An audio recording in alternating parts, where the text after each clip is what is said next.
Welcome back to the Let's Talk Vibes podcast, where we speak soul contracts, illuminating the path to higher understanding. This is an episode I am so excited about. It's a very spiritual philosophy episode where we're going to talk all about fate and free will. And Yana and I are joined this week by my dear friend, Meg Bartlett. Hello, Meg. Hi, how are you? Hello. Well, Meg is an Oracle experienced dream interpreter who specializes in nightmare guidance. And after personally experiencing 20 years of chronic nightmares and sleep paralysis episodes, Meg befriended her nightmare monsters and utilized her wisdom to change and heal her life. She now helps others to do the same, connecting individuals with their unique internal wisdom and knowledge so that they may heal themselves from inside out. Okay, I just need to know everything about that. Like, what is Absolutely. that? What does that look like? Like, how do you even turn around and you're like, oh, let me just befriend this thing? Okay, so I Yeah. need you to walk me through it. Okay. So, very briefly, nightmares are something that permeates our existence. Everybody has them, but some people have them in greater number, greater frequency, and greater depth, greater gravity, you could call that. And those people who have nightmares, they don't have to suffer from their nightmares. So all nightmares start somewhere in waking life. Even if you just watch a scary movie, you go to bed and you dream about that scary movie, it started in waking life. A lot of the recurring nightmares that people have are rooted in real life trauma or real life experiences that were difficult, that shattered a person, that were really hard for them to digest and, just really work through them. Sometimes we get stuck and we stay in that mindset. And that's when you get like depression, anxiety, all of these other things that come in. There are other reasons for those as well. But when they're paired with nightmares, you can always work with the nightmare to understand what it's showing you. So for me, nightmares, and this is dreams in general as well. I'm a dream interpreter, but I really love nightmares because to me, they hold the best information for healing. As I see it, you're the only person who can heal yourself.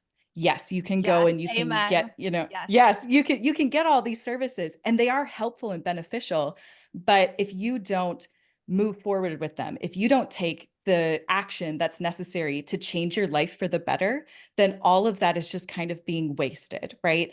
So for me, I always try to help someone with becoming action oriented, and your nightmares are you saying to yourself, this is how I think, this is how I feel, this is where I'm stuck. So your nightmares are always showing you where you might be stuck in the past. And once you can narrow that down and look at the thing that caused the nightmares in the first place, then you can do the work around it. Then you can heal yourself. Then you can free yourself from that existence, right? So I experienced a ton of trauma as a kid, sexual violence, violence in the home, mental and emotional abuse. Like it was just really, really intense. And I pushed all of it down because it wasn't safe for me at the time to right. acknowledge that. That's another key piece. I then went and joined the military. So I opened myself up to other types of trauma.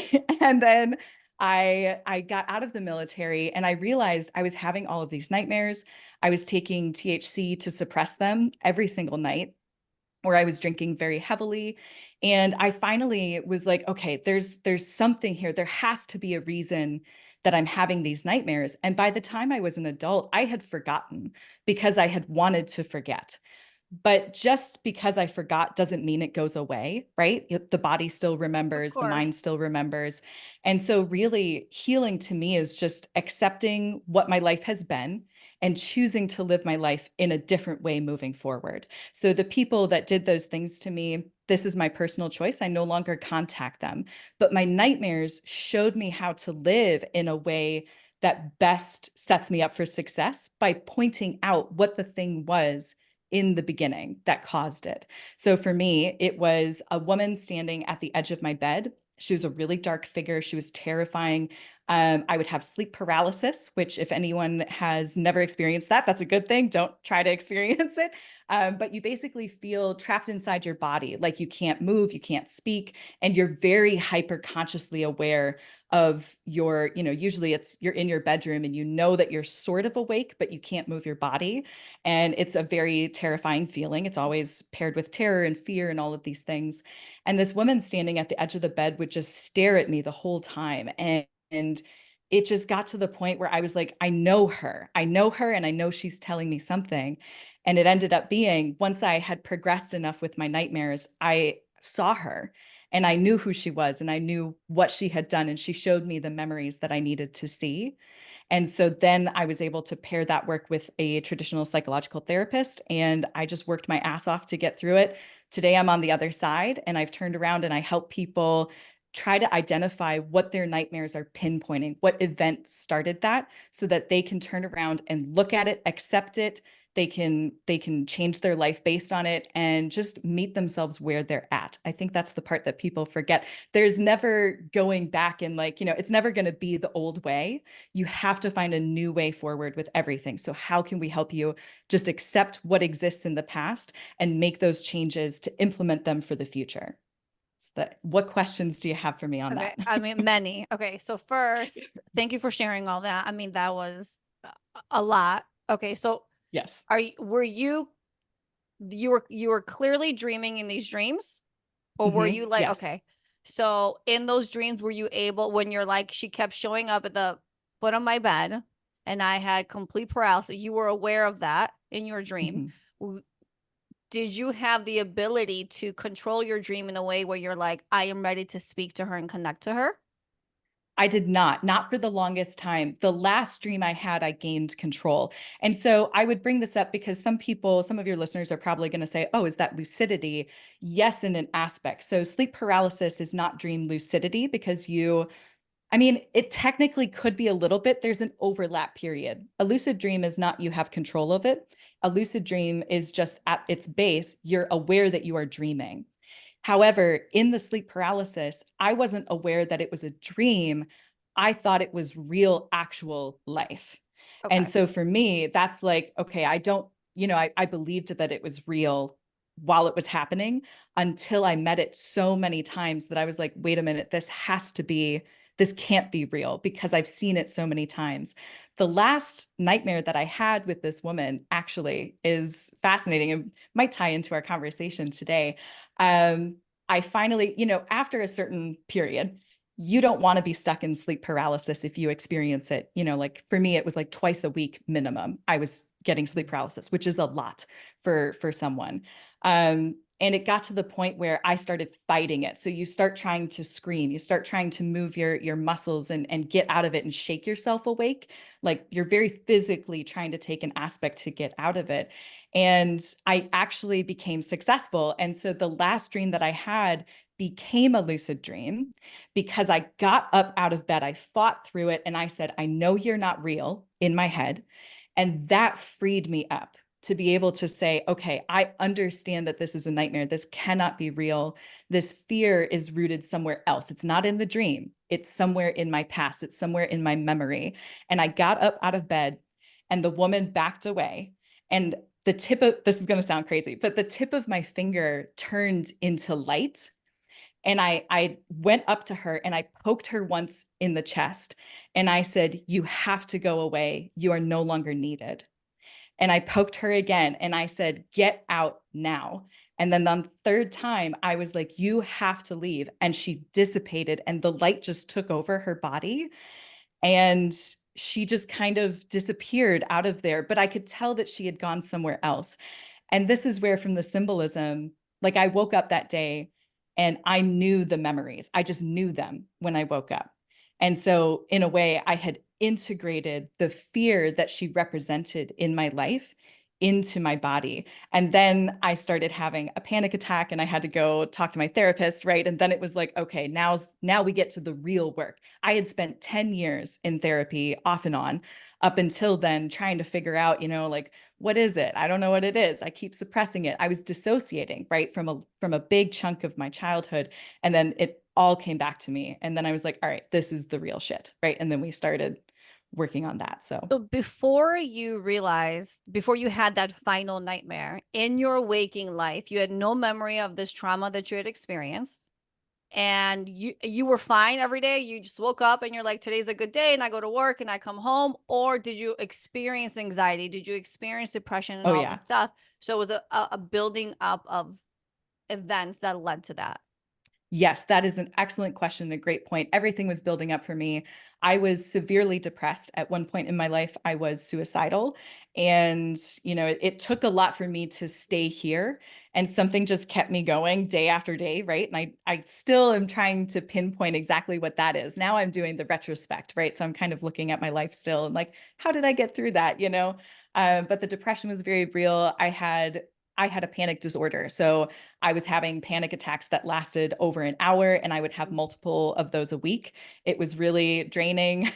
I was barely able to like just on the underside, I knew that I was really struggling, but on the surface, because we grow up in a society that really values how much you can put out into capitalism, right? And like all of these other things, I was still every single day, I was meeting expectations. I looked very well put together. Nobody would have seen that on the surface. And I've actually had people tell me that in reverse. Now that they know what I was going through, they were like, oh my God, I had no idea, like, so the mask that we wear on top of all of this is also kind of rooted in that old stuff as well. Why are we trying to cover it up? What lessons have we learned that tell us it's not safe to even admit that we have these feelings and this thing that's going on that's really detrimental?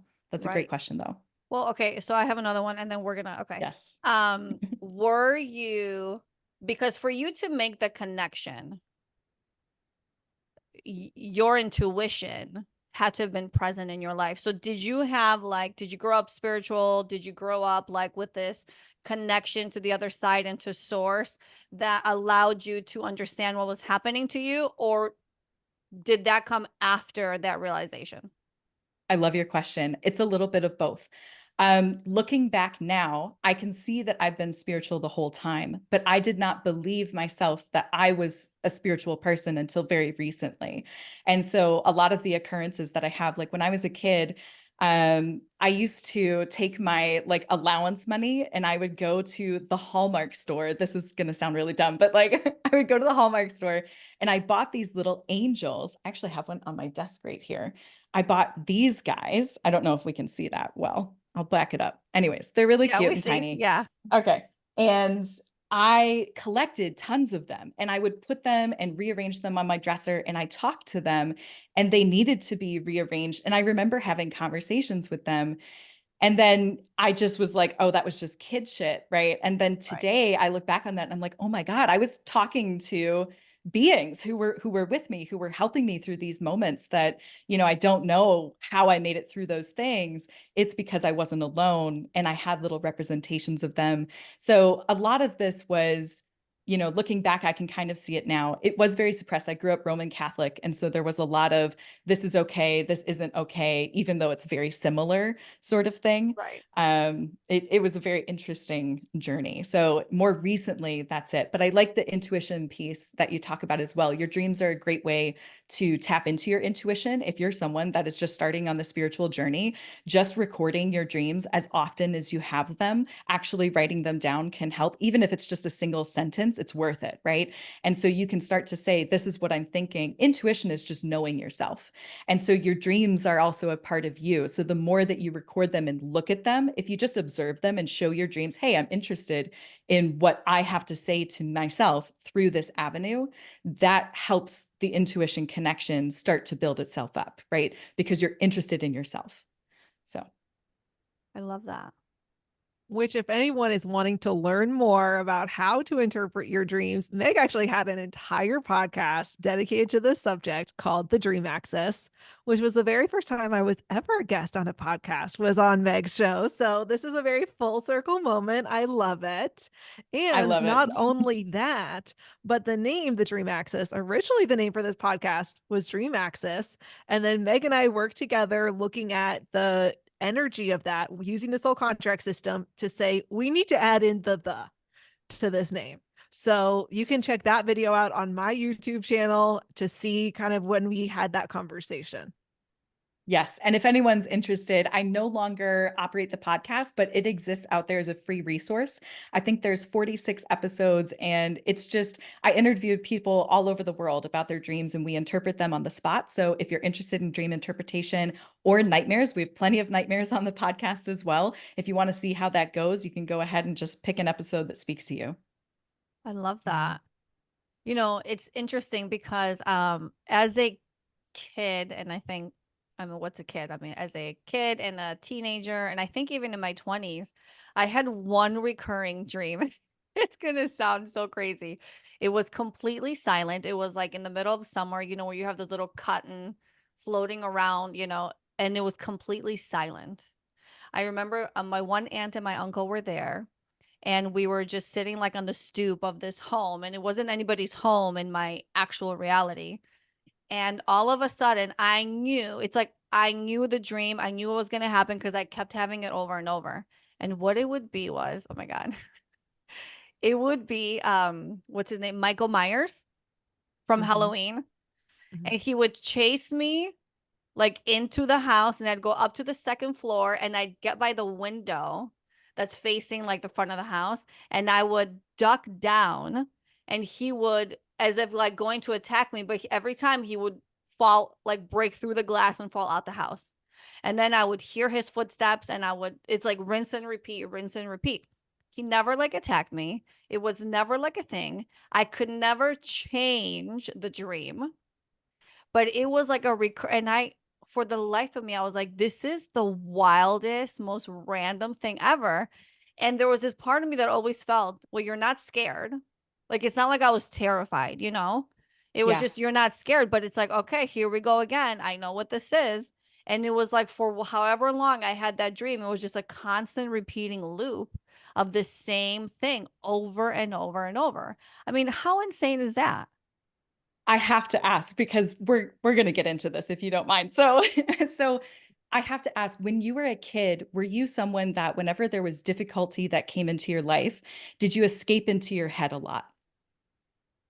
Listen, the answer is probably yes. And let me tell you why. Every time I go back to a childhood memory, and I don't have a lot of memories, it's like I have to dig them up, right? So every time I go back to a memory, I am always, even surrounded by people, I've always felt alone, right? Which I attribute to soul contract number, the 8 frequency. It's just this feeling of like not feeling in like a part of society or like a part of community.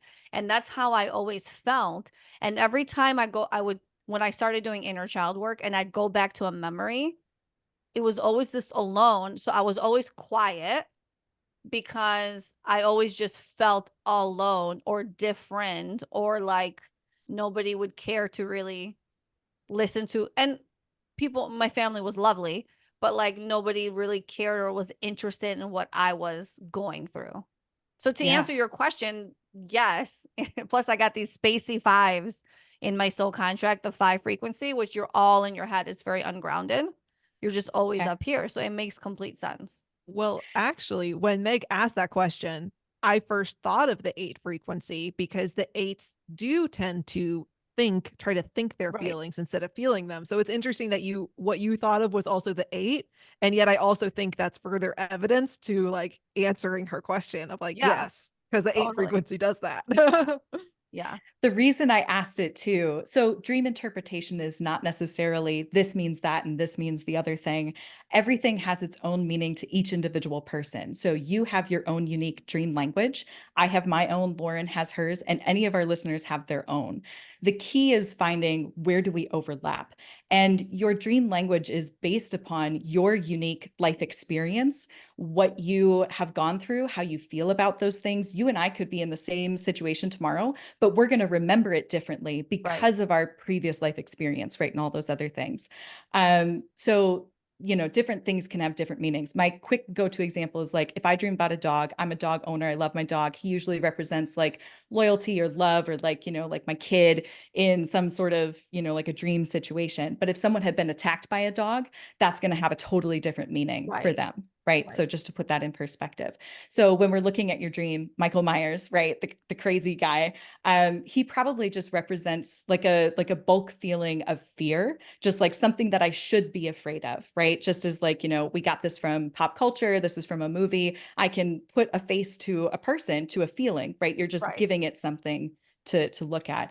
So he comes up, you're running away. So whenever I find chasing in a dream or being chased, it's usually I'm trying to run away from something. I don't want to look at it. I'm avoiding it. I'm avoiding the fear. And where do you go? You go upstairs. So when we think about a house is a construct that can represent like our humanity in a basic level. So like the first floor would be all of our day-to-day physical stuff. The basement would be all of the things that we shove in the closet or like ancestral stuff, like our skeletons coming back to haunt us sort of thing. And then anything in the upper floors is usually your spiritual center or your mind or, like just that space. So when you were encountering fear as a kid, or something that you thought you should be fearful of, or it just didn't resonate, or you didn't want to interact with it, do you feel like you kind of ran away from it, right, into that upper mind space or even the really spacey spaces Oh to yeah. kind of like, yeah. Oh, yeah. So that could be Totally. that dream. So what I would say to the younger you, right, is like this is showing you, hey, I have this behavior that I developed in my childhood, and it's good for me to be aware of that even as an adult if you were to have that dream again because it's recurring. Now this is my typical pattern, right? When these things come up, how can I then pivot and look at it head on instead now that I have that knowledge so that you can work with it? Thank you. Listen, my inner child thanks Yes. you. Love it. Because it was just always just absolutely wild. But I will say that is something now where I just, when something is going on, I do address it head on because I'm like, I don't need it to Yes. linger. I don't need it to like hang around. I don't need it to consume me. I just need to resolve it, know where the situation stands, and move forward. Right. Because, like, why would you want to be stuck in that? I do not want to be stuck in Yes. that. And Absolutely not. somewhere down the line, you did stop having those Oh, dreams, yeah. right? So you Oh, you yeah. learned and integrated the Mhm. lesson Yeah, I mean, somewhere. it's been years since I've had Yeah. that, but it was the one that just always showed up. I mean, look, have I had dreams where like I want to scream at someone or I want to like hit something, but I can't move my hands and I can't make a sound? Countless times. Maybe not for a while. But yeah, so like as you're explaining your dream, I've never had the sleep paralysis.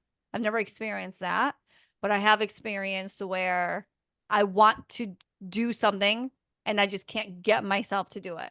Those are the Mhm. worst. I think those are worse because you're very conscious of the fact that you can't do the thing that you need to do. Even if it's like Yes. a protection thing, it's like Yeah. wild. I would say that could even be a type of sleep paralysis because it's all in your own perception sort of thing as well. So interesting. Yeah. As you've mentioned this theme that like when you're having a chasing dream, you're like running away from something because I used to have a lot of chasing dreams when I was in like middle school. And it was a lot like there was kind of one I can remember, which is if anyone has ever seen the movie Rat Race, when they're kind of like hanging from the like hot air balloon and they're hanging onto the rope, it was kind of like that. And below me, they're chasing me. But there was this other one where I was like running away from witches. And I think it's probably because I like read Roald Dahl's Witches or like seen the movie and they were meant to be this like scary figure. But now, when you said that in this moment, and I was thinking about that dream and what it could represent, I also feel like it was this partially like running away from my own witchiness, which a lot of us we know that like these abilities that we have, our psychic gifts, whatever that ability is, these could have been really dangerous to us in a past life when the world was not so ready. And so I almost feel like there was sort of that. It's like you're running away from that part of yourself because your ego thinks that that's dangerous and needs to protect you from it. So I just Yes. thought I would share because we were talking about this. That's fascinating. I think I used to have a witchy dream too, where I was running away from witches at some point as a kid. So, yes, Yeah. there's almost like a collective Yeah. trauma there that we're still working through, right? Yeah. If it comes up in a nightmare though, you're doing good work. Just keep working on the acceptance part. Well, Meg, I swear we didn't bring you here to talk about dreams, I but I know. guess it was inevitable. Well, I was actually going to ask you, what is the most common uh dream theme, if you will, that you see like most people having, if there is Yeah, one? that's a good question. I would say I have two different answers. For dreams, not nightmares, there's a lot of bathroom dreams that come up. And I love talking about bathroom It's dreams, so Lauren funny you knows. brought that up because I Okay. was also going to say that was something that I learned from you. So you explain. Yeah. Perfect. Love it. So bathroom dreams are really common, right? You're trying to find a sink to wash your hands in. You're trying to use the bathroom. You can't find the bathroom. There's a weird bathroom. There's people in the bathroom, right? Like all of these things are there. Bathrooms, I associate with you're trying to process or let something go. You're trying to work something through. So the way that I get there is I have a physical human body. This physical body, I have to eat food as nutrients, and that keeps me going, right? That's my energy source. But eventually, my body processes all the nutrients and then it lets what no longer serves me go, right? That's waste. That's using the restroom. Your brain is trying to communicate that concept to you with the bathroom. So what is food for the brain? It's experiences, it's thoughts. How do we process as a soul, right? Like we take in experiences, but you can't keep all of the experience. You have to process it, learn something from it, and let the rest of it go. You can't have everything in here all the time, right? Right. And so that's where we can create memories and file them away. Those are the pieces that you keep, but you don't keep the part of every single memory, right? And so when the brain is trying to work through things, especially when we have things that, maybe it's trauma that we're working through, or maybe it's a difficult experience, or maybe, we just got a new job and we're trying to let the old one go, like whatever it is, we have to let these things go. So there's a lot of bathroom dreams, and people always are like, oh, this is really weird. And I'm like, it is not weird at all. This is probably one of the most common dreams that I come across. So bathroom dreams. And I have it Go super for it. often. I have to say, like, Yeah. as I remember, you talked about this once in a post where you're talking about pay attention if these things come up. And I sure enough had that. And then I realized I'm like, I have that all the time going back to before my spiritual awakening. But the way that it tends to show up is like I'm, trying to use the bathroom, but it's one of those things like the door doesn't latch, the door doesn't close. There's not really fully a door. So I'm like trying to find my privacy or trying to hold this door closed while trying to use the bathroom and all of that juggling. Like almost, it's not the same place. It's almost never the exact same bathroom, but it's always like that situation. Like it's been on a boat, in my house, in some strange place. I'm like, it's always like, oh my God, they're going to walk in on me. Like, Everywhere. The yeah. privacy is a big one too. So I would say with that, do you feel like people are watching how you let things go? Do you feel like it's okay for you to let go of certain things? Or are you looking back and saying like, ooh, what would they think if I just let go of this? Is it okay for me to let go of this? Do you feel like It's that's a part of it? It's interesting because I feel like I do in reality get to process a lot in private, but I'm thinking about a number that I have in my chart that you have in your chart as well, the sevens. And when you before were talking about masking, that was very much the seven energy. And so I almost feel like for me, again, it's not that I don't have the privacy in real life, but it is that fear of being seen doing something that's Ooh, deemed private. I think that's kind of how it's coming up. Yeah. yeah, the internal processing. Yeah. It's And like, don't look at me doing this. yeah, I love that. Interesting. The other one I was going to say is with nightmares, there's a lot of stab wounds that usually happen. Like people will talk about Oh, getting stabbed or stabbing someone else. All of this is just imagery, right? So right. it's not that you are actually being injured. It's not that you are actually interested in injuring another person, right? Anything stabbing or receiving a wound in a nightmare is usually where do you feel hurt? And so you can look at the different parts of your body that happens in, and you can find out, like if it's in your heart space, does your center of love, does that feel hurt? If it's, like in the head, is there something that happened where, your thoughts or your way of thinking was questioned and you feel really, hurt by that? Someone was questioning why you made a decision, maybe. There's all of these different purposes for it, but usually stabbing can represent, either just really feeling hurt yourself or causing someone else hurt. And how do you feel about that? Like if you're questioning yourself, like, oh my God, I can't believe I hurt that person in a dream, right? Like you'd wake up from that. And then you might say, do I feel like I've hurt them in waking life? Why do I feel that way? Right. And just get the questions going and work that down and try to find a resolution. So Well, look, and sometimes you get moments where, like, used to be, for example, if I'm in a relationship, like whether I was like dating someone or married or whatever, periodically, right, you get that dream where they cheated on you, yes, and you wake up and it is as real as shit, and you're like, I know this was a dream, but I still have the same pain, the same anger and hurt as if it really just happened. And it's like in those moments, like for me, it would take me a minute to shake it off. And I couldn't help but feel a certain way towards that person until I resolved it, like, and like let it go from my energetic space. Those would be the ones where afterwards I'd be like, you are so ridiculous. But you I can't totally help get it. it. I get it. Cheating dreams are one of the easiest ones to interpret, though. Where in your life do you feel like you have been cheated?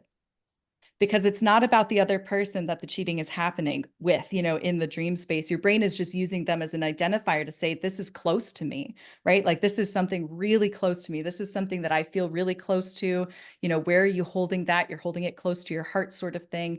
But where in your life do you feel like you have been cheated, right? Out of what you deserve or what you're owed or something like that. So it's not necessarily about the person. It's usually about something else that's happening, and it's using They that just have to individual. suffer through it. Yes, they're helping to communicate the message, whether they like it or not. Totally, totally. So Meg, I can't believe you also then brought up this stabbing, because like as we were having this conversation and I was just thinking to myself about dreams I've had, this other dream had come to mind for me, which probably happened sometime last year. And I had been being chased. We maybe ended up in an elevator and he was like going to stab me, right? And I like put my hand up and I kind of remember it's one of those things where it seemed to go into my hand, but there was no pain. And I Yes. think when I had woken up, and this was at a time, I've gone through periods on and off of really trying to write down my dreams and really just sit with it and sit with that time. Not always like super consistent, but I'll can sometimes do it for I'm like a not month or either. two, right? I'll do it for like 2 months and then like not for Yeah. a while. But I was sitting thinking about it, and I was kind of thinking about the numbers that I have in my chart that are about protection. And you have this number in your chart as well. And when we get to our conversation on fate and free will, this number, the 10-1, is going to come up.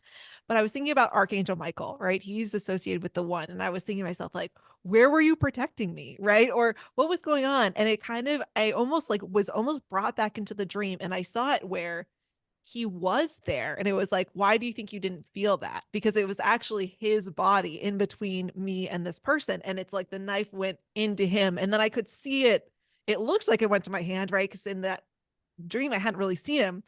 And I had said, I'm like, well, that didn't make me feel safe at that time. I still felt like he was attacking me. Like, why didn't you just get me out of the situation? And they were like, it was like, oh, so is this what you want to see? And it was very much like Superman with Lois Lane and like picking her up in his arms. And it was just like him picking me up. And also he's like shirtless and like totally good looking. And I was just like, yeah, rescue me, take me out of there. Like, don't just leave me to get stabbed, but it doesn't hurt. Like, get me out of that Where's the situation. rescue? Yeah. But I don't know. It's so funny to me that you mentioned this about like a wounding, because I've learned actually a previous guest of ours, Janelle Williams, when we had a reading together, she talked to me about having healing hands, that I have these healing hands. And the 10-1 energy is also about healing. And it's like, oh, your healing hands have been injured. Like you're still needing to reawaken that part of you. So I was just like, whoa, I got the another chills when layer, you said that. Ooh. another layer to this dream. Y'all, I'm telling you, okay, Meg is so amazing at this. Go ahead, plug your Patreons where people can go and learn more about all of their dream questions. Okay, real quick. Yeah, you can find me right now mostly on Instagram, Meg Bartlett Oracle. I'm not doing a Patreon anymore, and I've kind of ramped down my services for a little bit as well. I'm working on a special project that I'm not really telling people about, but if you're interested, I have a weekly newsletter called Axis Alchemy. You can find all the links in my Instagram bio. And that one's really fun. So that's just like free. And then I just send you, I don't know, really interesting symbolism, imagery. Sometimes we do like a pick a card kind of thing, oracle reading. It varies from week to week. So Well, we'll have you repeat all of your links again at the end, but I do perfect. just have to say, like, I've learned so much about you from the times that you were sharing this with our community, which is a great segue into how do we know each other. You and I Yes. met about 2 years ago on Aaliyah Lovely's Mystery School, which is like her Patreon group, and it was a Mighty Networks community, and we were both members there. And interestingly enough, it was just about 2 years ago that somebody had the conversation of fate and free will had come up in that group. And you and I ended up having a private conversation in the chat about that. And, having this oh, this is what I think. Oh, this is how I see it, blah, blah, blah. And so I've always loved that topic. And I've always wanted to kind of revisit that conversation with you. And so here we are today. So we could revisit that. And we're already this half an hour in, at least, to this episode. But let's get into it, y'all. What are your thoughts on fate and free will? I'd love to hear, just to start out, how do you even interpret or define those terms for yourself? That's a really excellent question. And it's changed over the last 2 years, right? That we've known each other. So I remember the conversation that we had, and I'll just be completely honest, I get fired up about some things, right? And Me? so that was me. I was like, I cannot understand. I was like, but I'm fascinated. And we had such a good conversation. I love a conversation where you can disagree with someone and you can still get something out of it. And you're just like, whoa, why? And for me, I always ask the why. And I'm like, why do you have that opinion? Like what in your life brought you to this conclusion? Because everything that we experience, to me, we're going to talk about reality first, because that's what's popping up into my head. I believe that every single person is living in a different, unique reality. Yes. And we intersect a lot. Mhm. So, you and I, like, we're intersecting on this podcast right now, but we might not encounter each other in other spaces. And your reality is shaped not only by the experiences that you've had in the past, kind of like how dream language is formed, but also, it's the way that you feel about things, because you and I could feel very differently about the same topics, right? And so how do we feel differently? How do we think about those things? What are we driven by?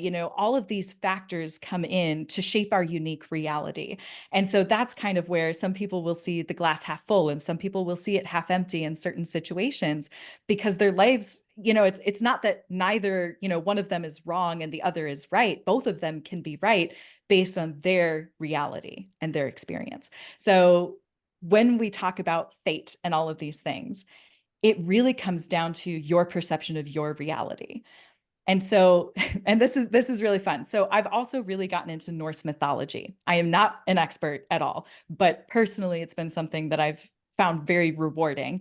And they talk a lot about fate and, kind of, like having certain goals to come in with, and things to work on and things that you want to do, all of these other things. So fate and free will. Fate, I would define as something that you yourself, your soul, has chosen to try and work on. It doesn't always have to come to fruition, because sometimes you might go through life and the soul might see something else and be like, oh, wait, maybe we need a pivot. This is my own personal opinion, right? Mm-hmm. But fate is a direction that you set yourself in. You have a goal, or there's something, to work towards, or there's something coming up and you're moving in a specific direction. You can just call that, like, what drives you? What drives you forward? Why do you do the things that you do? Why do you want to do the things that you want to do in the future? Where do those things come from, right? I feel like it's kind of fate driving those things. And it's that feeling of just the forward movement. Free will is a law of the universe. It cannot be destroyed. And it is very, very important here on Earth. Free will, to me, is where you have to take responsibility for your life. And I think that's one of the main lessons that every soul here on the planet is trying to learn, is how to actually engage in free will. Because there are so many people, and I am one of them, right? There are a lot of situations where I want decisions to be made for me. I don't want to have to make them. There are some things that are really hard to deal with. There are some things where I'm just like, oh my God, I don't want to have to decide between this and the other thing. I don't want to have to, like, go off and do this other thing. There's a lot of people in the spiritual community as well, guides, just tell me what to do. Give me a spine, like constantly asking for, give me a confirmation. You don't need the confirmation, right? What you want to do. It's just, are you ready to accept the responsibility for it? and live your life as the great soul that you are. Everybody has that potential and everybody is a great soul, but you have to take responsibility for it. And taking responsibility of your free will, I think, is a key piece of that. How would you define it? Beautiful. Well, Yana, I'm curious, how do you have a No. definition in mind? I want to hear you first, Lauren, since you two already had this debate, and then I want to weigh in as that third person. I love it. Totally fine. Now, before we go in, because I feel like with this being the soul contract, I just got to sometimes when I feel the energies of certain numbers come up, give them reference. And everything you're talking about, that responsibility, I'm like, that is so the 9 energy, right? We've talked about that already in some episodes, you know, the 9s not wanting to take responsibility for all of their power, right? So I just had to mention that in there. So what is my definition? I am someone who, and I love that you mentioned this piece about the different realities, because that to me is key to my perception of these two concepts, these two terms, is that it's simply a matter of perception. Like you said as well, free will is a law of the universe. I believe this is a free will universe. I believe ultimately all that exists is free will. However, from our human perspective, in which we experience linear time and we have only a limited perception of the universe and of our soul's plan. Because for me, it sounds like there's almost a distinction for you between you and your soul. Whereas to me, there is no distinction. It's just that the human doesn't see everything the soul sees. The human would view a distinction, but that's again a limited perception in my view. So to me, fate doesn't actually exist. It's only what the human perceives as not the part that they were conscious of, because we can really only, because I think a lot of times free will is about choice and agency. And you can only really utilize that if you have consciousness of it. So think about the fact, we've just been talking about dreams, right? Or thinking about when you're sleeping. You still breathe when you're sleeping, but we don't even have to tell ourselves to breathe even when we're awake, right? But it doesn't mean you're not doing it. So it's almost like if you had to tell yourself to breathe at every moment, all you'd ever do is tell yourself to breathe, right? And so it's kind of the same thing. There's a lot of decisions that you're making all the time, but from the human's wakeful mind, you just can't, that's just not coming into your awareness. But your soul is always choosing, your higher self is always choosing. All these things are always being made and are consciously being made as decisions, just not from your human's place of consciousness. So to me, what humans call fate was the free will decision of your soul. It's just that the human wasn't conscious of having made that decision. And so that's to me where the distinction is that fate actually doesn't exist at all. It's just that we call it fate because we didn't actively choose that in our alive human conscious mind. That is fascinating. I have to throw in here before we dive into this. I wrote something down as you were speaking. So I'm clairaudient in the way that when I hear words that ring true, it has a different sound to me. And then Ooh. it helps me, like it's almost like the waterfall effect. So for this, I also wrote fate is the agreement to engage in the life of your choosing. But fate is the agreement to be you. How often do we as human beings take on other people's expectations? How often do we take on those masks that we were talking about earlier, and the sense of, not necessarily wanting to be responsible for everything? All of that is stuff that's not really you, right? And so when you start to just live the conscious life, as like a general phrase, you're pulling off those masks and those layers, and you're really just letting yourself come out. And fate might be just the agreement to be who you are as a soul. Yeah. One other thing with dreams as well, because you were talking about, when we come in, we don't know all of the things that our soul wants to do, and there's a purpose for that. In dreams, you don't remember all of your dreams. It would be way too much for you to process. So there's an overlap there as well. And some people, especially sometimes I have clients who want to have a very specific type of dream. I want to speak with my grandma who passed. I want to engage with my spirit guide, like I really want this. And you can there are certain ways that we can help set you up for that success, but it really is up to, would that information actually benefit you in this lifetime or not? And your soul is going to make that decision. Your soul is going to say, I think we can remember this dream and this will help us. Or, maybe this information is not really necessary right now. And so sometimes people won't get the dreams that they are looking for because it's not the right place at the time or some other factors. But that's also similar. That's fascinating. I feel like this has changed from our conversation 2 years ago for both of us. Yeah. Yeah. Cause I feel like at the time, it's one of those things where I actually feel like this is what I believed then, but I didn't have this language. So Yes. with the words that I had, it felt like I was saying something else, but it was like, this is what I really believed. And I didn't know how to say it. So it was just like, yeah, no, fate just isn't a bad thing. Fate isn't something you need to be afraid of, but I didn't yet have the language to say, well, fate doesn't really exist at all. It's like I hadn't kind of made that leap, but I feel like this is really what I've always believed is just like trust in your soul, that your soul is making this choice, that the human in you is not the only one at the party. And yet I think because we are in our human bodies, so often I think when we talk about free will, we just talk about from this human body that I'm in, from this conscious mind in my brain.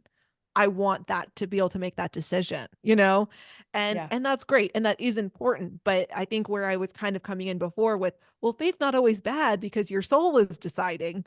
Whereas now I'm just kind of like, no, no, no, no. Let's just get rid of fate from that conversation and just recognize some decisions you make from your human consciousness and some are made from your soul consciousness. And it's all free will. I love it. Yeah. So Yana, Okay. what's your Wow. thought? Okay. I am very much somewhere in between both of you, throw in a different perspective. I actually have an issue with both fate and free will. And I I love know it. it is believed that this is a free will planet. Like, I get that whole thing. Where fate comes in for me, it's like, okay, we're in soul contract work, right? Where through our name, certain soul plan is laid out for us through the sound frequencies using our birth name. Okay. So essentially to me, that is that part of fate where it's like there are certain things that the soul wants to achieve and accomplish in this lifetime. So, okay, fine. My issue with that logic is that if things are fated, then it doesn't matter what my free will does because it's still ultimately going to lead me back to this fated thing. So that is an issue that I have because then I'm like, then what is the point of free will? Right. But then, for example, for me, I have those karmic sixes, which we know limit you. Part of that karmic challenge aspect is limiting you from using your full use of free will. And then, so as much as I resist this free will thing, it has shown up for me because the sixes get stuck in life because they just can't create, they just can't move forward, they just can't. So for me, it would be like I'd wake up and I'd be like, today I'm going to do X, Y, and Z, and I would accomplish none of it. I want to consciously, I'm like, I want to do this thing, but I couldn't get myself to do it. Right. So that's where like that free will is blocked. And then once I actually unblocked myself, now it's like the thing that I want to do, it's like we're doing it. There is no stopping. It's going, the train is taking off. But my issue with both of those together is one contradicts the other. So then I'm like, well, if fate is what's meant to happen, but free will is you have the choice of what can happen, well, then which one is actually real? So I just I sit back love, and I yeah. think like, no, I just sit back and I'm just like, I'm just going to put both of those concepts just right over there. And I'm just going to keep living my life and not think about it too much for a while because it can absolutely drive you crazy. Yes, exactly what you said. That was me 2 years ago. And I still feel that way because I don't think anything can ever be set in stone, right?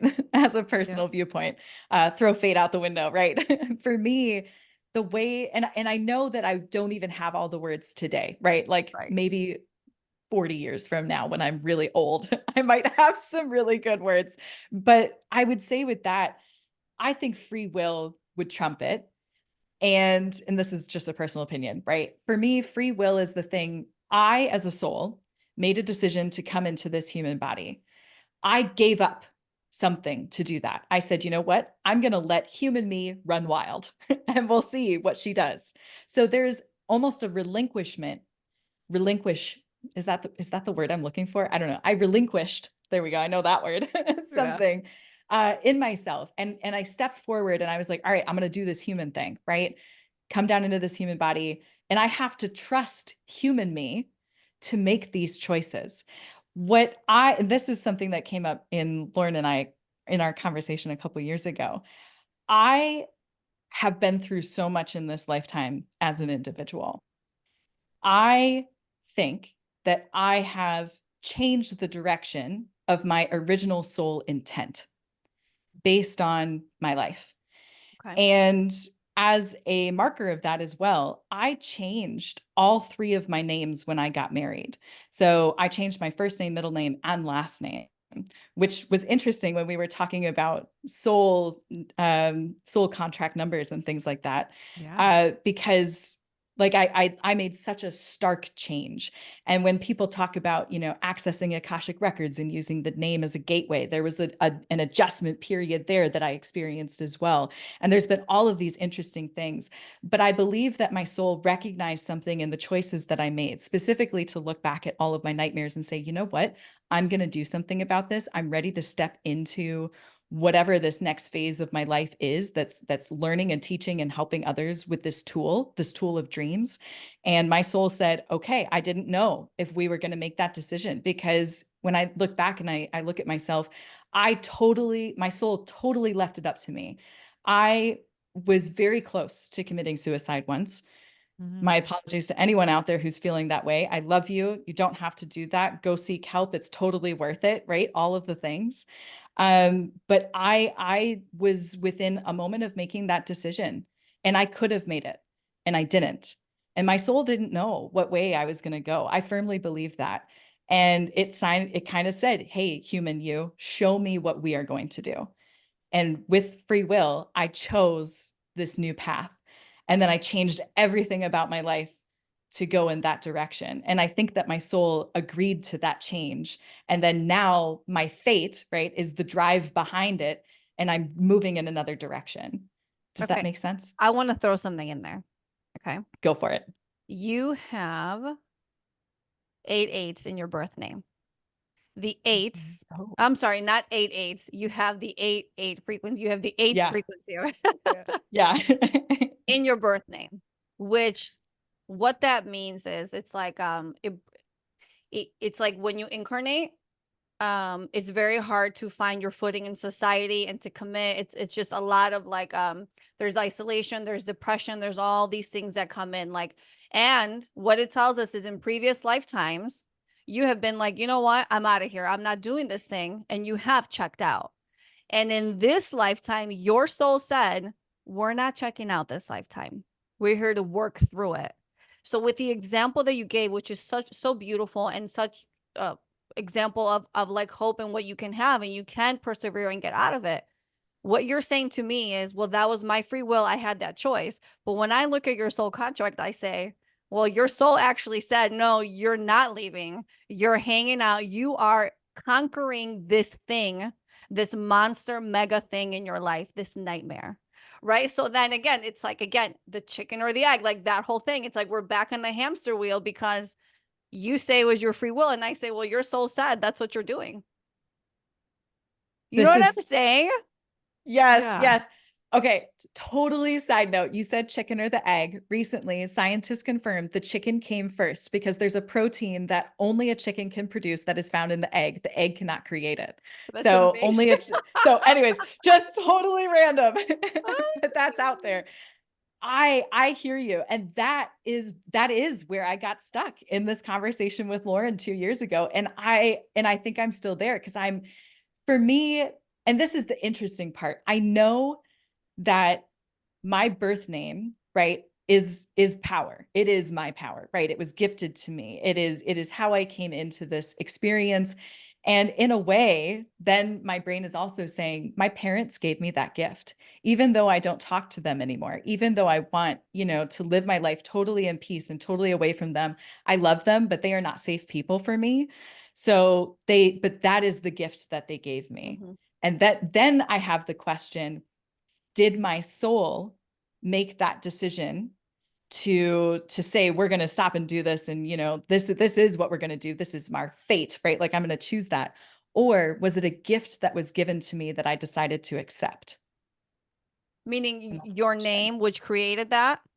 Yeah. If I have the 8-8 and it said, you are going to work through this, you're going to get through it. Was that a gift that was given to me that I chose to accept? Was it both? I know that there's the Right. soul And is here's the probably thing. a And so factor in there, but the belief is that before you incarnate, your soul chooses its life's plan, right? The purpose and what yeah. we're going to do here.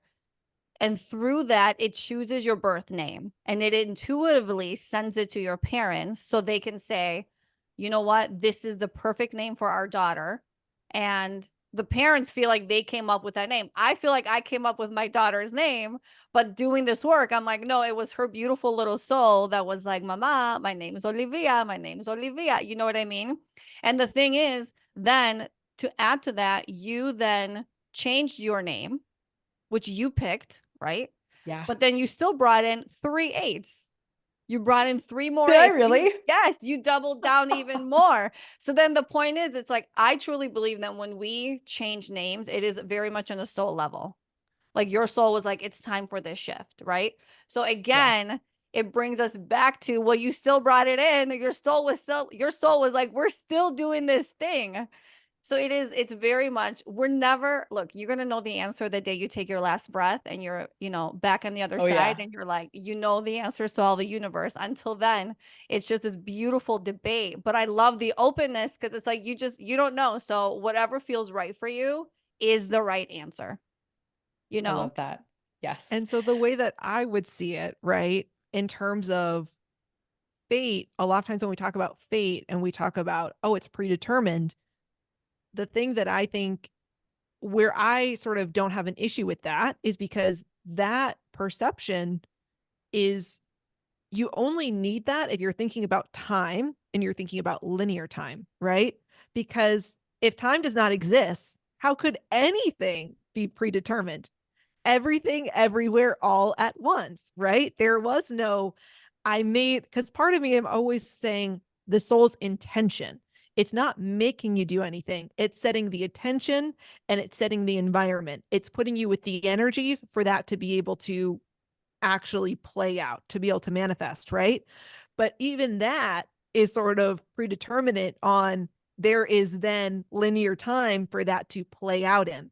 So this is where I always try to come back to, is to say, okay, from our human perspective, where we experience linear time, yes, we experience fate, but the soul doesn't reside where there is time, let alone linear time. So again, to the soul, there is no such thing as fate. And there is no such thing as, it gave you this and this is what it wanted to have happen. This is what is happening now, and it's happening now, and it's an internal now. And so part of what I would say, so where Yana is saying you have these 8s, and so the soul wanted you to overcome it, right? Of course, yes, it's wanting to be overcome, but it's not to say, it's a very both and, right? Yes, the soul wanted to overcome, because of course that's the intention, right? My spiritual thinking would not say that the soul intended for you once again to take your own life.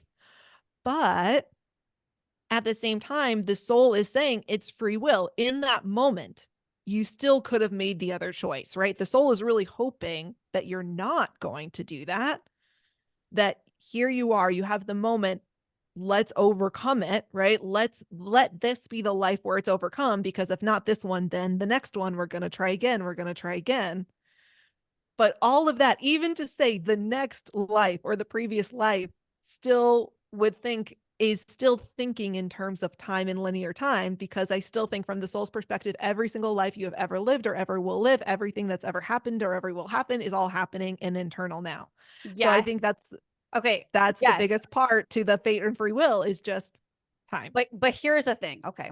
Meg, let me ask you a question.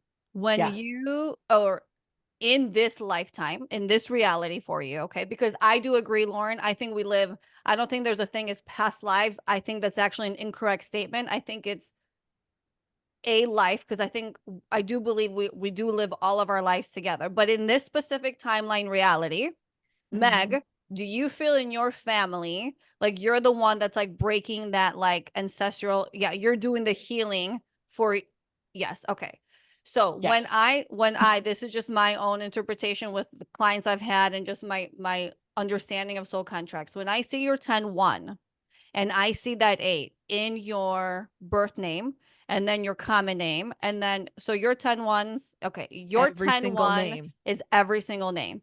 So to me, what this shows me is your soul was like, in this lifetime, in this reality, this current Meg, you are going to heal whatever needs to be healed. Not everything. You're not going to, right, fine. Yeah. But whatever you've already healed, this current reality is for you to just keep healing. And I believe that when we heal X in this reality, it ripples through all those other lifetimes. So essentially, right, it is believed that we are God experiencing himself, and we want to learn and experience everything so we can ascend, right? So in those lifetimes, as we're living them all simultaneously, it is as if when you're healing here, you're rippling that effect to every other lifetime. And then those lifetimes and also those realities also then receive that healing and that that healing and that, what's that word? That knowledge and that knowing of, this is how we move forward. This no longer serves me. Now I'm making better decisions, all of that. So when I see this 10-1 and this 8 in your chart, I'm like, girlfriend, this is a lifetime that your soul was like, this, right now, you in this reality are doing the work to help the other lives. Okay, This is the so time. this is a time. So again, is it fate? Is it free will? Maybe it's both. Maybe it's not. I don't, it still brings me back to, I don't know.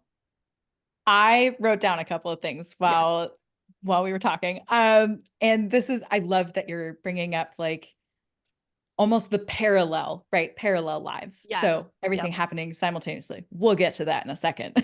So for me, the thing that I wrote down is we've been referring to the soul as an it. So I want to take a look at our language. We've been referring in this conversation as our soul as it. It's separate from us, but it's not separate from us. So the thought in my head is, if we are looking at our soul almost as an overseer, right? That is not necessarily its intent. And so why do we feel the dissonance or the conflict between, because I have felt this personally, right? Like if my soul chose to do this, what if I don't want to do it, right? But my soul is me, right? And so I think there has to be a level of trust when we talk about fate. Do I trust my soul enough to go with the flow that is happening in this life? And that's where we talk about the conscious life, right? Stepping into the agreement to me, the agreement to be myself is the agreement to be my soul, is the trust that I have, because this is also me, right? And so the soul has free will. The soul can say, this is the life, these are the goals, these are the things I want to try to do. I'm not guaranteed to do them, but I want to attempt to do so. And we'll see if we can, right? It's almost a test. But the soul has that free will and has chosen that. You are the piece of you that is enacting the free will. So it's not necessarily that fate is controlling everything, but you are almost the enactor of your own soul's free will. That's a totally random thought that I just had. I did not come into this conversation with that. You So are the enactor that's exactly of how your I own soul's see it. free will in this reality. yes, Yes, totally. 100%. fascinating. Yeah. The other thing we got to talk about are parallel existences. So this is something that I have very recently, I would say within the last year, I have really been expanding personally in this realm. There is a parallel version of me that lives in my house, and this is purely my belief, right? But I have encountered her in the dream space, I'm sorry. what? That You're actually good. sounds so crazy, but makes so much sense. Like, Yes, I'm like, all right, yeah, I perfect. get it. And she has a Let's talk podcast about this episode other all me. about it. I do. So I have another podcast out there as well that I am currently putting out some episodes on. We'll talk about that later. But this parallel me that lives in this house. So I believe if all of our lifetimes, my screen just went crazy too. Yep. If I know, all of I our just saw that. I know, I'm like, ooh, who's here? So if Parallel we, you.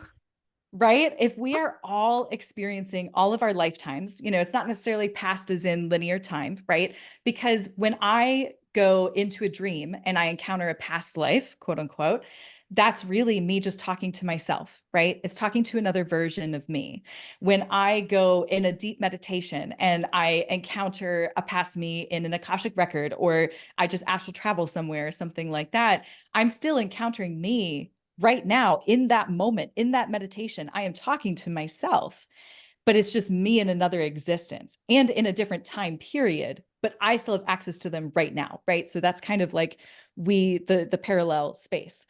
I believe that I am currently in a timeline collapse, which is I have many different versions of myself out there that my soul has put pieces of it into, right? I want to experience that in this lifetime and this in ancient Egypt and this in Greece or whatever, all over the world, right? Different experiences. This is what makes a complete person, right? Is just having all of those different experiences. And that's what we need a little bit more of in our society today, right? Empathy for different experiences and things like that. Mhm. So if I can access all of those different experiences, and if I get myself to a point where I start to take in the wisdom of these other versions of myself, then I'm in some sort of a collapse. And a collapse to me sounds like I'm just becoming aware on a very high level of everything that I am. And so the dreams and the nightmares and being an oracle, this comes in from other lifetimes. I have accepted that most of what I talk about with dreams is I've never read a dream book before. To be completely honest, I do not read about dreams. I do not read about nightmares. I have not studied Carl Jung. And I know that I probably should, right? Like somewhere people always ask, oh, did you get that from there? Never, to be completely honest with you, I have not read a single thing. Everything I pull is from other lifetimes. Mhm. And so I'm collapsing into myself in this way, which just means I'm accepting who I am and bringing myself together. There's a parallel version of me that lives in this house. She is a writer and an author, and she has done this. I'm the experiencer and the dreamer. And right now we're working. All right, so I guess I am going to talk about my big project where we're writing a book together. But I have always wanted to be an author. I just have never written a book before in this reality. This other version of me has written the books. That other version of me is not traumatized because she's been able to write books and do a lot of what she wanted to do with her lifetime. I've experienced the message that I need to communicate, right? Which is my story. How did I get through this sort of thing? So we have found ourselves in a space where we both bought the same house, and both of our husbands are the same person as well in a different reality. My husband and I are both a Gemini too, if that's anything to add in there, which I just think is funny. But both of us live in the same bedroom and we exchange information. And together we're able to bridge the gap and build this project that we're going to put out into the world to exist on its own.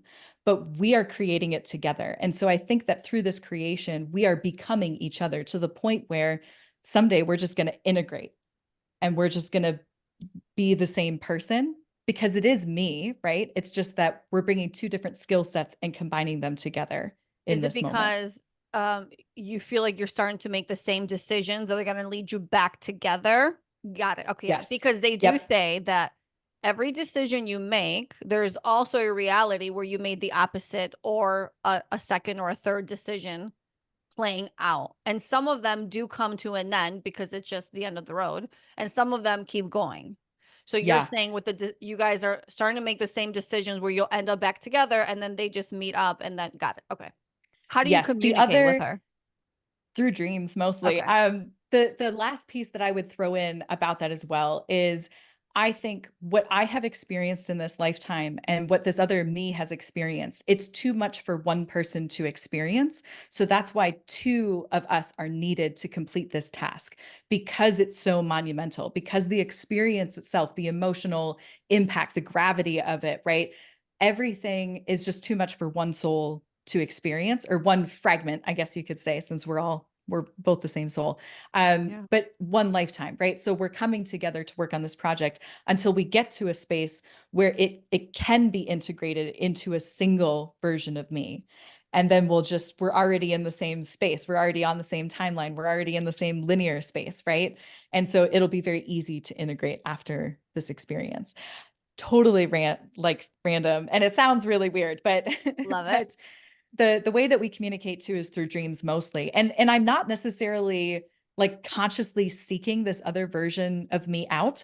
Most of the time, I just wake up and we're telepathically communicate. Well, I don't actually wake up. Sorry. I wake up in the dream. It's called a false awakening. And so in these false awakenings, how I distinguish them is I'm in my bedroom, but I have a literal veil over my face, like a cheesecloth almost. Like I can barely see through it, but I can still see through it. But I always have a veil in front of my eyes because I'm in my body, but I'm not seeing with my eyes, right? I'm seeing through the filter of the other me's eyes because her life is different until maybe we integrate. But it's just been really fascinating because we'll talk telepathically in the dream space. And sometimes, like, I begin my day with a set of rituals and I always welcome her into the space. And so sometimes, you know, how people talk about automatic writing or, you know, just like some of these other intuitive hits and downloads and things like that. I don't think it's necessarily spirit. I think it's the other me. And we're just communicating on like a very intuitive level. And so sometimes when I write things down, I know that they're her words. It's how she would have said it, because that's how an author would write it, not necessarily me as a person who is still working up to that, if that makes sense. Yeah, it makes So sense. interesting. And in your common Super birth weird. name, you have this beautiful 14-5, which is very highly intuitive and psychic and very much lucid dreaming and all that stuff. But it's about you are meant to write, like author something, right? Either Oh, you really? or yes. So I That's guess funny. it's leading us back to this, like how beautiful that is. Like that is something you are meant to do, like on a soul level. Will you do it or not? We don't know. It looks like you will, which is so awesome, you know. But again, it shows up for you, and it's just, I just love how things just always tie together. You see that connecting Yeah. piece, you know, not just through soul contracts, but like through your dreams, through life, through your experiences. It's just such a beautiful journey when you start consciously walking through life, right? I actually received a message from somebody very near and dear to me who's very connected. And she goes to me, Yana, she goes, look, she goes, you've always created and manifest very subconsciously, unconsciously. Okay. She goes, you don't even realize like the power or the gift that you have. So it's time now. Now is the time for you to consciously start creating. And I stepped back and I was like, that sounds crazy, but I totally get it. It makes so much sense, you know? And you keep saying part of you mentioned a few, like, who am I? Right? You're on this journey to discover who you are. That's that same frequency that's here for you to write and to share your story. That's that 14-5. It's like your soul is like on this mission to discover who is Meg? Like, who am I? Who am I as a soul? Like, who am I? So it's just so beautiful how it comes together. That's Well, fascinating. also, Yeah. you know, you mentioned this being a Gemini, right? And the 7 frequency that we talked about before is the Gemini energy. And part of that is about kind of taking your authentic self and the mask that you show to the world and uniting into one person. But I think there's a lot of great symbolism in the way that you're talking about integrating with this parallel you. It's like really beautiful. And you have 7s in almost every single one of your names, and it shows up twice as soul destiny. It's 7-7 soul destiny from your birth name, and then a 16-7 soul destiny in your current name, Meg Bartlett.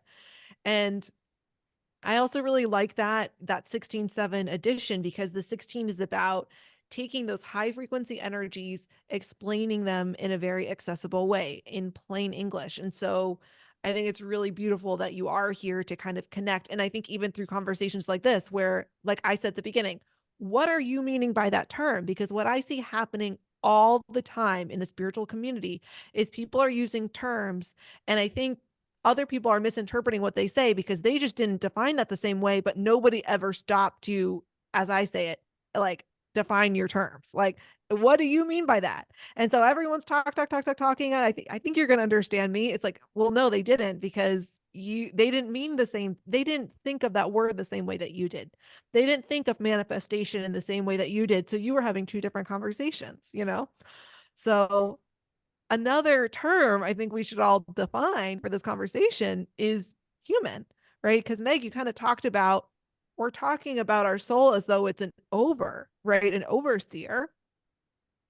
And, I think it's kind of that humanness of us that does see the distinction. And here's where I will put the definition of human is our humanness is the part that is attached to an ego. Our soul is not.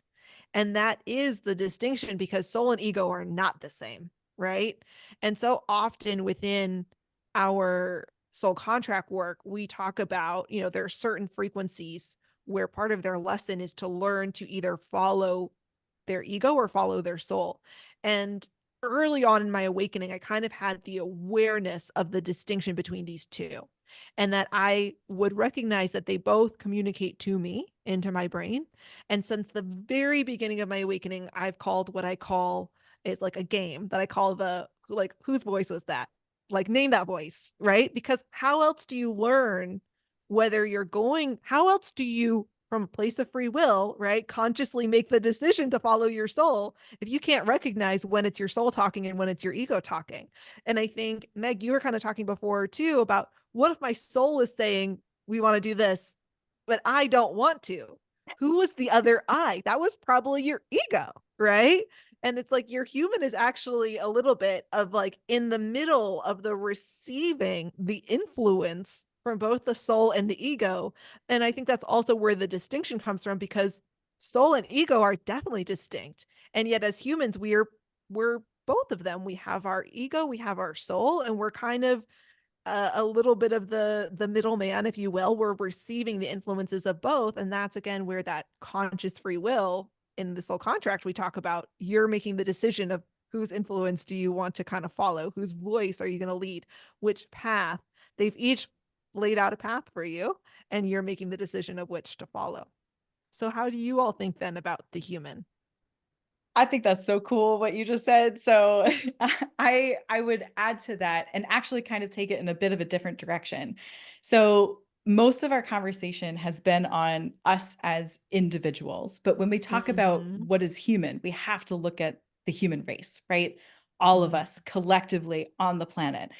I came here with a goal in mind, right? My soul, fate, whatever, is like, hey, I would like to try to do these things. We'll see if they work out or not. But ultimately, I originally came here to be a part of humanity. That is my first goal, is to be human, to support this planet. And I think a human is a representative of planet Earth. That is what a human is like, we are interconnected here. We are all agreeing on some level. Our soul is almost like loaning us out, right? Like loaning itself out to be like, hey, I want to contribute to this. I love this. I want to support this. I want to help heal this. I want to help this move along. I want to help the earth move in whatever direction she wants to, and just go in that direction. So I would say at the base, being human is, like wanting to contribute to the earth and agreeing to be a representative. The internal conflict between the soul and the ego is then the ultimate lesson of planet Earth. Like, as a human species, right now, there is so much conflict in the world, right?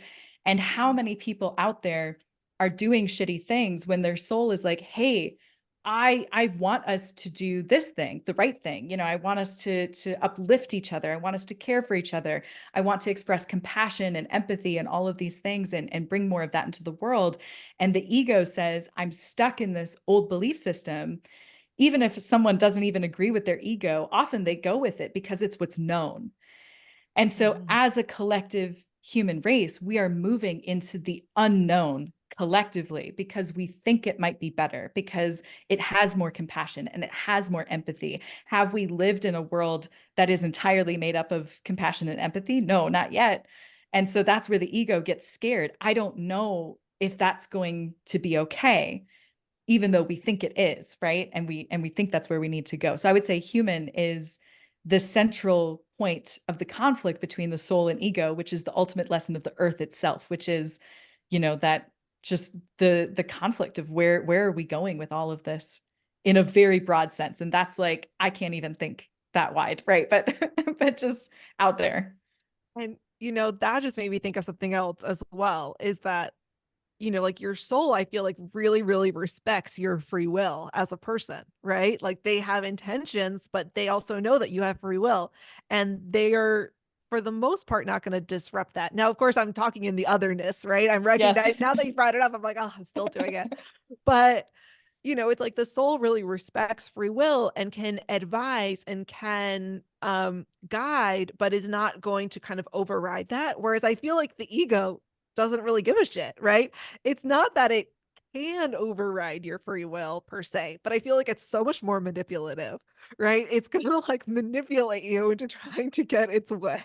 And I think that's why it's so easy then to continue to follow the ego, because it's almost like it's like the soul is sort of this more like, not always, because this is where we talk about in the soul contract system, some numbers, some frequencies have the soul, I think, a little bit more hands-on, but for the most part I think the soul is a little more like, okay, well, we put it all in place and now it's your free will, whereas like the ego is like that constant whisper in your ear and like never lets you alone and makes you feel like shit, and it's like, this is how you feel better if you do this. And then you don't necessarily really feel better, right? It's like, but it's like that voice in your head that doesn't go away. I don't know. I think the ego is especially reacting from a place of fear, right? Because the ego Yes. cares about you as an individual. That's its purpose, is to keep you alive. And so the ego is constantly acting from this space of fear. But we have to have fear because the universe can't all, like when we're thinking in very broad black and white terms, right? Like we can't just not ever have fear again. We have to find the balance of it. And so human might be, where do we find the balance between the soul and the ego? Is that the ultimate lesson of earth? Is that what we are trying to contribute towards as a society to help ourselves find that central point of balance? What if earth is the only place in the universe where we can find true balance, and we have an opportunity to make that happen here in this lifetime? Maybe. I think Yeah. that's I love that you bring this up. Yana, what do you think? I want to know. My answer is going to be very simple. I do think that the human, it's the ego, right? It is believed that humans are the ones with the ego. It's not the soul, right? So the way I view it is,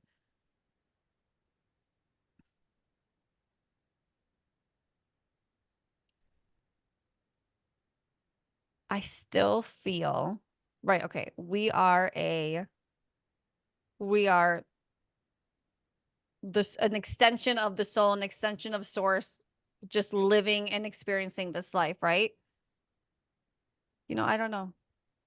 I don't know the answer to that. Something, I don't know the answer either. Something came up when you were speaking though. The ego, okay, so if we're thinking of the ego only exists here on earth in our human capacity, the soul comes from outside of earth sometimes, right? And has agreed to come into this body. Ego then is the earth. It is of the earth. It is a product of this planet. Ego is a part of this planet. Ego is a part of Mother Earth. And so it's almost a marriage, like the human experience could be a marriage between a part of earth and a part of the ether, wherever else it is that our soul comes from. Right. And then when they join together, what are they trying to accomplish, right? Right, because the ego, like psychology wise, the ego is just your personality. It's just a different name that we use. That's your personality. It's who you are, who you embody, like all of that. And I actually heard it very beautifully said from, oh goodness, who said it? I can't remember now, and that's okay. But what they said was, instead of always trying to fight against the ego, to shut down the ego, to, make the ego fall in line, really we should be working with our ego and saying, hey, ego, it doesn't have to be this way. Let me show you a better way. Let the ego think that it's like the ego that came up with this new brilliant idea or new way of thinking. And it's about working together for that higher consciousness, for that better evolution of self, if you will, you know? So yeah, I absolutely agree. It is that human characteristics of who we are, because again, none of us have passed away that we're consciously aware of. It is believed you take your last breath and all of a sudden you understand what's going on and you experience and you're like, oh, that was just those emotions, that sadness, that heartbreak, that anger, all those things. I don't feel those. I just feel nothing but pure love. You know, so it's like the ego is all those personality characteristics and traits, you know, Yeah. and yeah, it's just Well, it, I it would say that that's kind of exactly what it is, right? And I think almost what the part is that is ego, and in a way, what the part is that is human is the individuation, right? It is when we kind of separated from source and we came into this individual form. So you could almost say that the ego is the me, we, or the us, right? And it's like in order to, that is not me, quote unquote, is not natural perspective to source, right? Because source is everything. It is all that is. It is the ultimate collective and collection. And so it's almost like in order for the pieces to come away and to separate, one of the visuals I tend to have is of a balloon. So if you think about it, if like you think about those kind of like fancy balloons and you have the helium tank, right? You separate parts of that helium into these separate balloons, right? So it was together and now it's separate.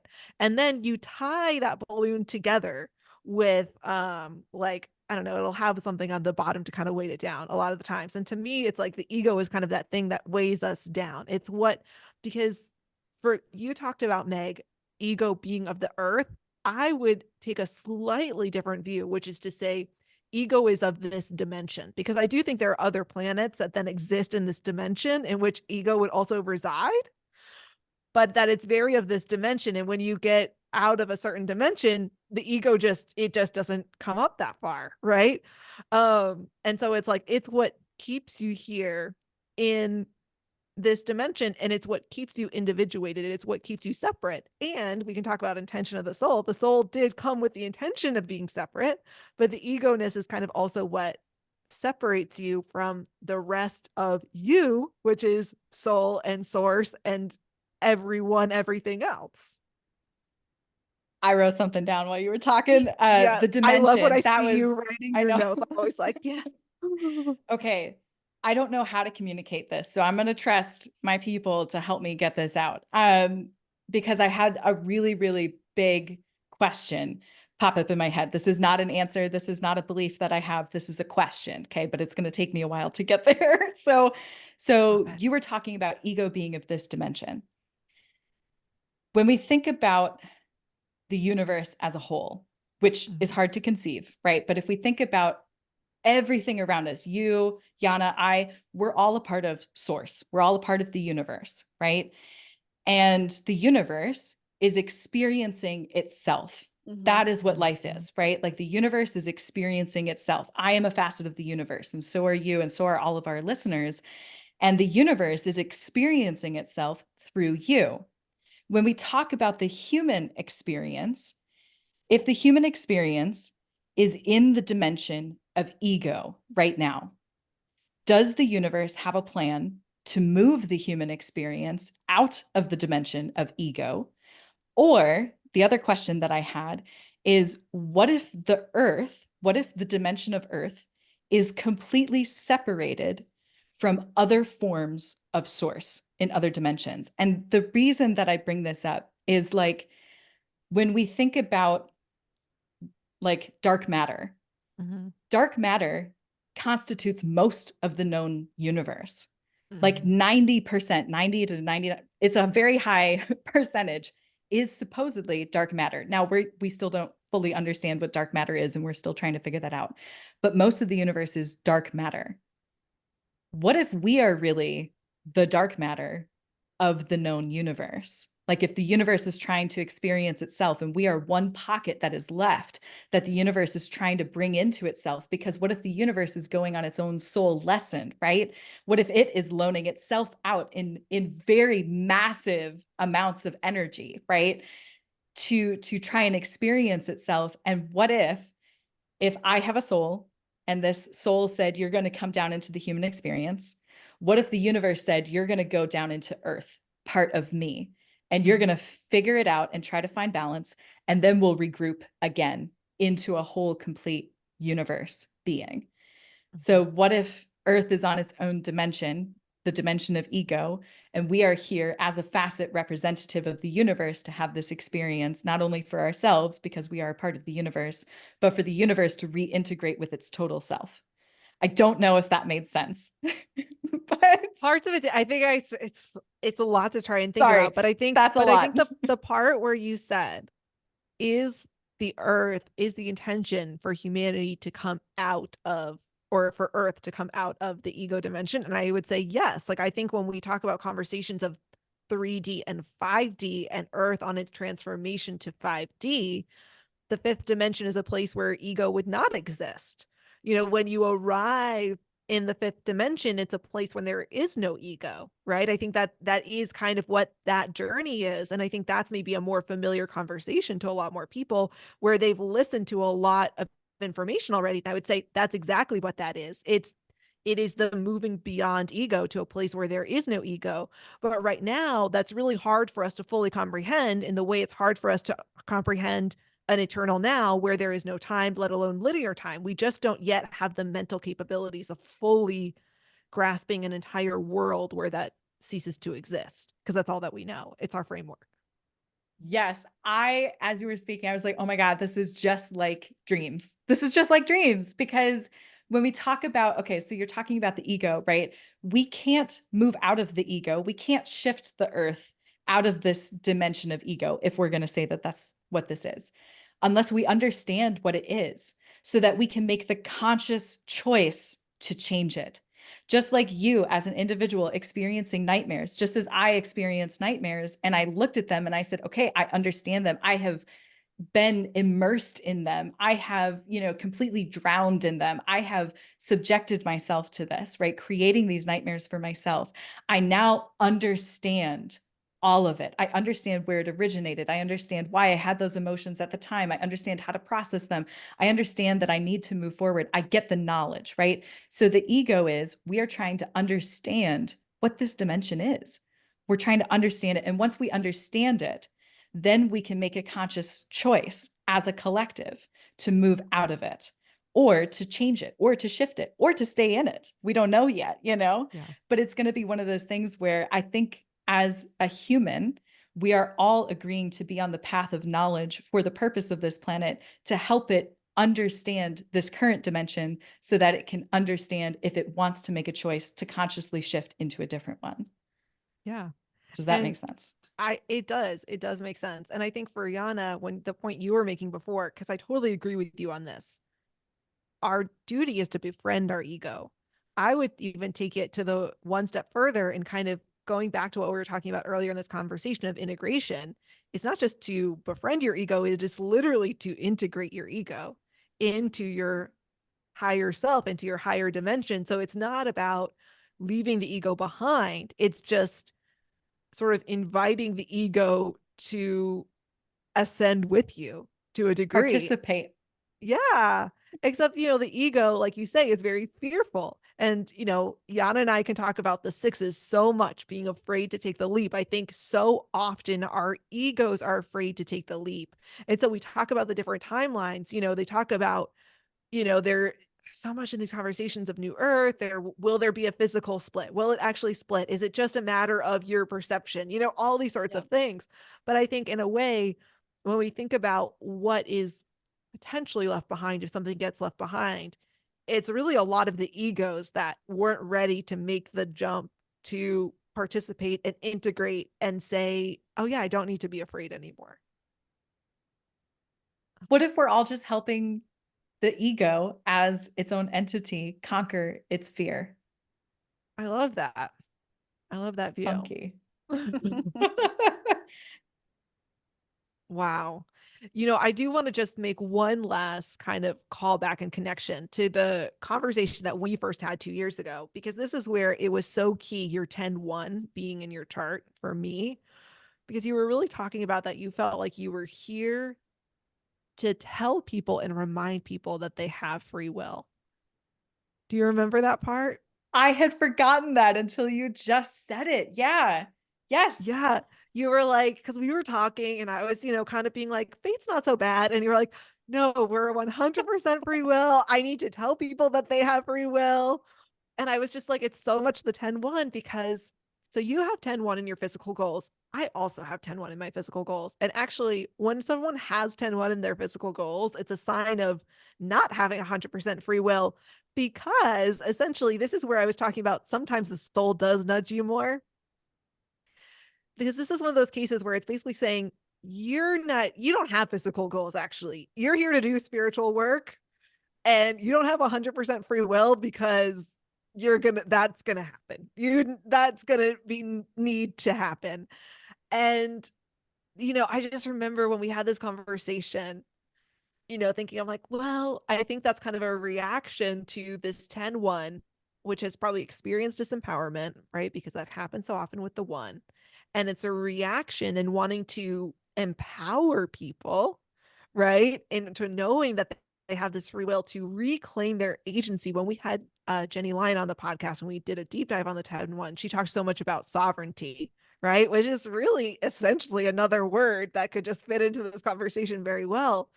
And so again, I just want to point out you have 6 charts in total that we're looking at, and the 10-1 appears in every single one. And as practitioners, we look to see, hey, how often, like, are there certain numbers that come up in most of your names, in every single name? When do they appear? When do they drop out? So the fact that 10-1 is there every single time and multiple times, again, in that physical goals position, it's there 3 out of the, oh wait, there aren't 6 charts, there are 5 charts that I'm looking at.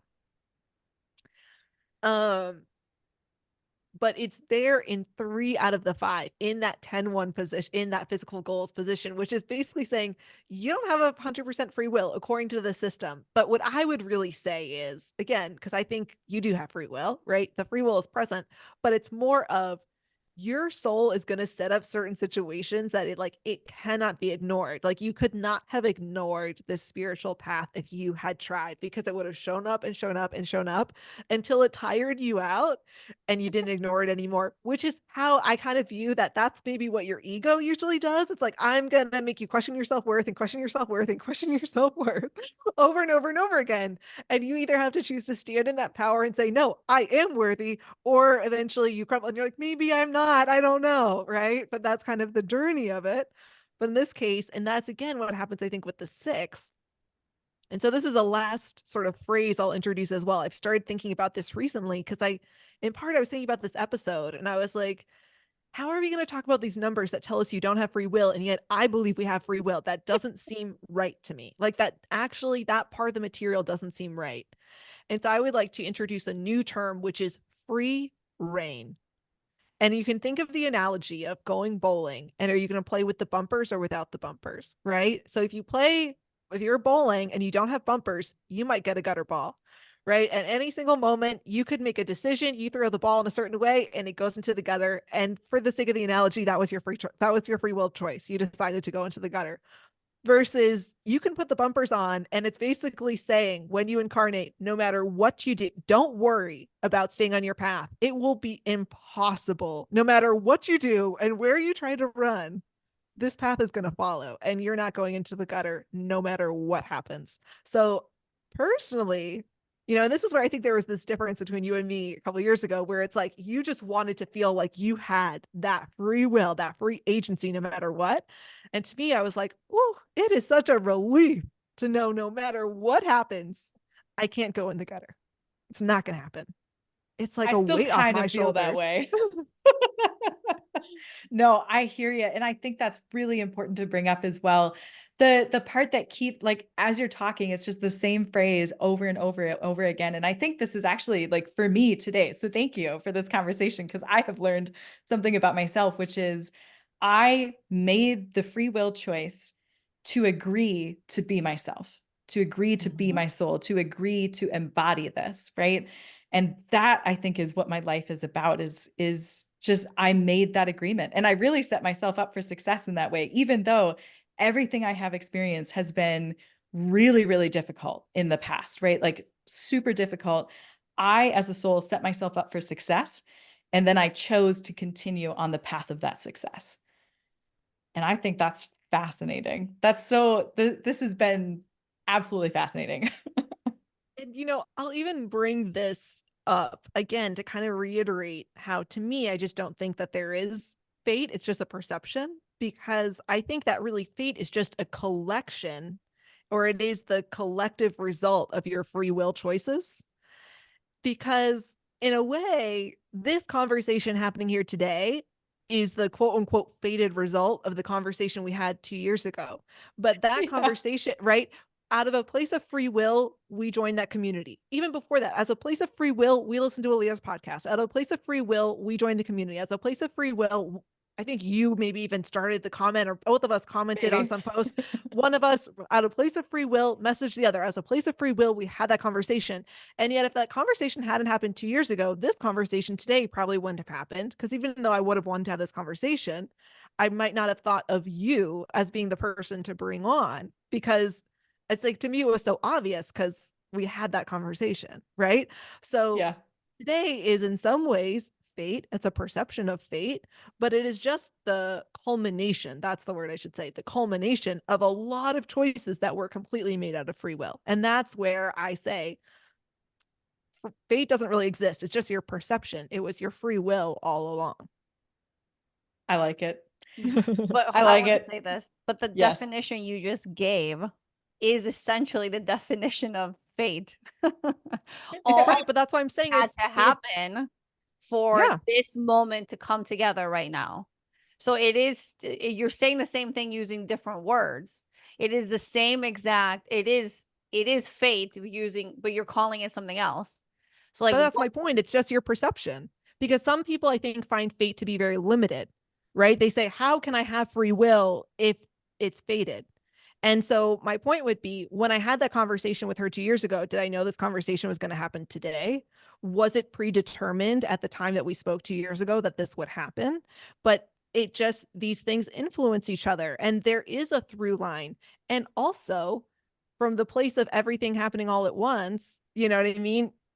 That conversation happening 2 years ago is actually happening right now in this moment. And this conversation happening today was happening 2 years ago. So again, it's a matter of perception.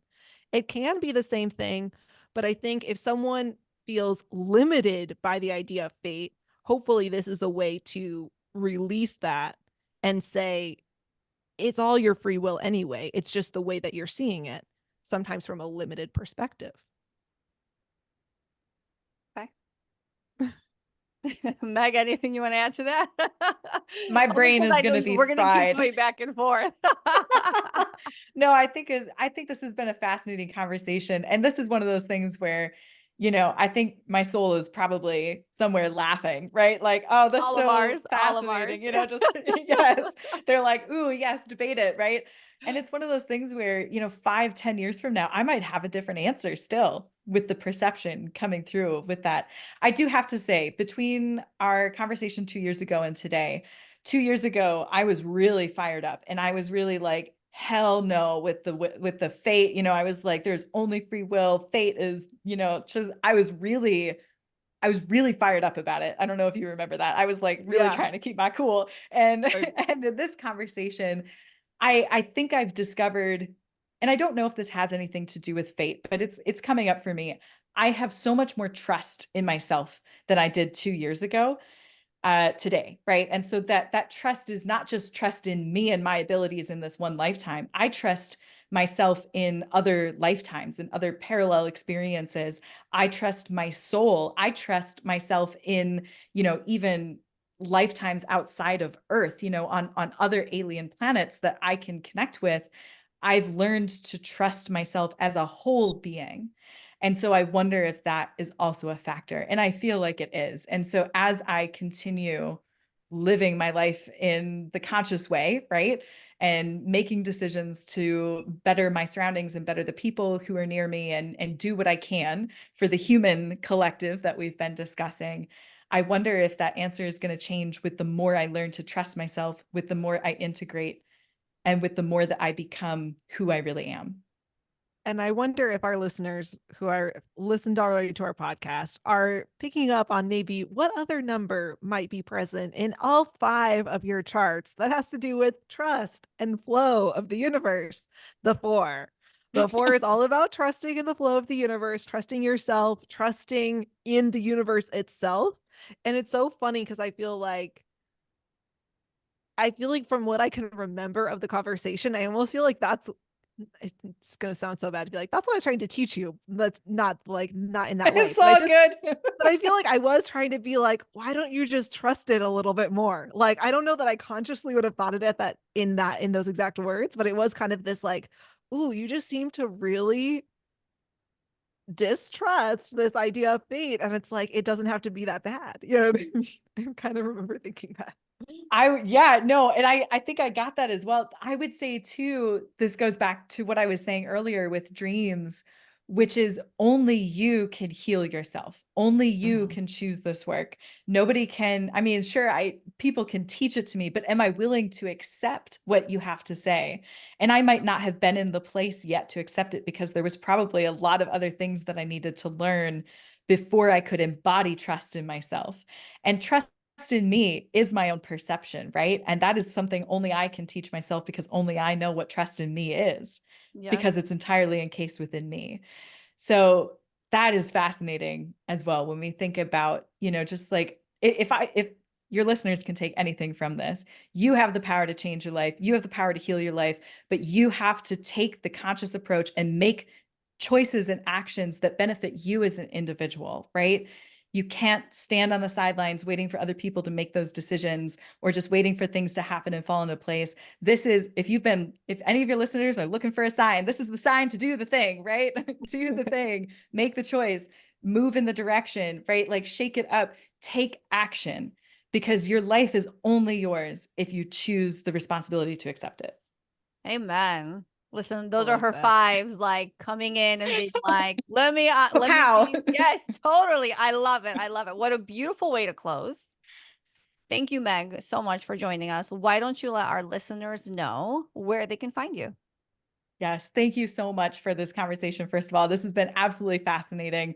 I'm going to go think about a whole bunch of this afterwards, and probably my husband will hear about it, and it'll be fine. But you can find me on Instagram at Meg Bartlett Oracle, and I have a link tree there, which I'm sure Lauren can post in the show notes. And really, just the big thing that I'm working on right now is my weekly Access Alchemy newsletter. I'm working on this book, so that will be coming out whenever it's finished as well. That's been a whole journey. But if you're interested in anything symbolism, anything dreams, bit of oracle cards here and there, go ahead and sign up for my newsletter. It's really fun. And we have good conversations in there too. So thank you so much. And everyone, this is one I totally want to have your thoughts on. So go find us over on Instagram, the Let's Talk Vibes podcast. Let us know what you think of fate, free will, ego, soul, humans. We want to hear it all. And if you need to have a copy of your chart, you can head over to our website, theltvpodcast.com, to know what numbers are in your chart. And as always, everybody, don't forget to like, share, subscribe, and comment on our content. It is the best way to support our podcast, and we appreciate it so much. Have a beautiful, blessed day. Bye.